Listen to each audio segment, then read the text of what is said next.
As Myra was nearing the end of her breakfast, Madame Rossetti appeared in the dining hall in her long, high-necked black dress, gray hair once again in its perfect bun. She seemed to float into the room, as if the air itself bore her from place to place. Her gaze fell on the Rose Hall girls, and she glided right over to them. Simona said to her, "Good morning, Madame Rossetti." Then she looked at all her charges pointedly. "Good morning, Madame Rossetti," Myra said loudly, as if she had been startled. The rest of the girls followed suit. Madame Rossetti eyed them all, distinctly unimpressed, and then raised her eyebrows at Simona. Over the course of their carriage ride, Myra had noticed that Madame Rossetti's range of expressions began and ended with stern. She could be pleasant stern, or irritated stern, or even bored stern. But on one thing she was always consistent. "We're just discussing how mealtimes are an essential part of a Dragomir education," Simona said brightly, "an opportunity to practice etiquette and conversation." "I see. It seems some more practice might be in order." "Yes, madam. It's only the first week, madam. I am aware of the school calendar. And Myra, I trust you're settling in?" All of the other girls' eyes went to her. "I am," Myra squeaked. "I'm glad to hear it," she said. With that, Madame Rossetti strode into the center of the dining hall and rang a small bell. Every girl stood up at once before Myra had a chance to catch on. Simona shot her a look, and Myra sprang up, knocking her chair over in the process. The sound echoed through the dining hall, followed by a titter of laughter from one of the second years. Myra's classmates looked horrified, all but Anna Maria, who had one eyebrow arched in an amused fashion, as if to say, "When I am freed from this place, I shall regale all the society girls with tales of your ineptitude." Madame Rossetti rang the bell again, and each girl folded her napkin next to her bowl. Then the 6-year girls filed out in a perfect line, followed by each subsequent class, Myra falling into place, without any major breaches of form. That, at least, was a win.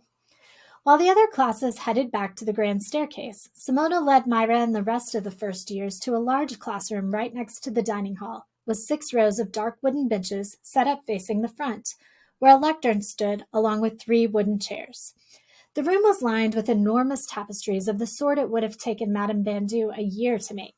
They seemed to be battle scenes from the various historical conflicts in Illyria's bloody history, stretching back in time, all with a rows of mountains as a backdrop. Madame Rossetti floated in, followed by another woman and a man who could only be the headmaster. Myra did not know exactly what she had expected from the headmaster, but it was not what she saw. A tall, broad-framed, square-jawed man of about her father's age, whose thick, dark brown hair didn't even have a trace of gray. He had smooth tanned skin and wide brown eyes, and he dressed like a gentleman. There was something unusually polished about him, and Myra wondered if maybe when he was growing up, people thought he was going to be a sorcerer someday. While Madame Rossetti and the other woman sat on the stage, the headmaster stood at the lectern, regarding the girls of Rose Hall. Katya, awkward. Daria, suspicious. Elizabeth, anxious. Anna Maria, haughty. Elena, controlled. And Myra, well, Myra had no idea how she looked, but inside she felt like an ant girl. No, she was not going to be eaten by giants at Dragomir Academy. Instead, she was going to be nibbled at by protocols, policies, and procedures.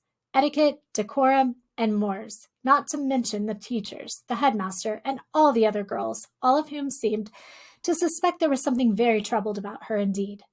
"Young ladies," the headmaster said, voice filling the room, "I am Headmaster Igar, and it is my great pleasure to welcome you to Dragomir Academy.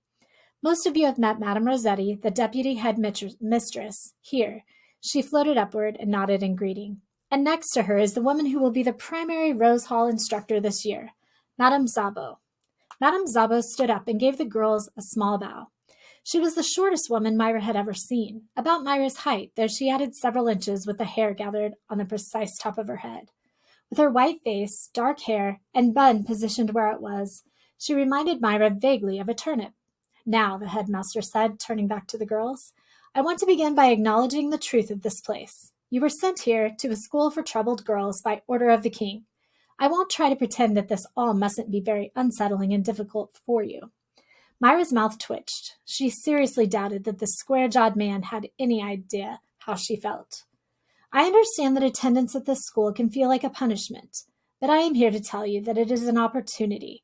This is an opportunity to make a new life for yourself, and by the end of your 6 years here, you will not even remember the girl you once were." Around her, the people on the tapestries went on about their business, indifferent.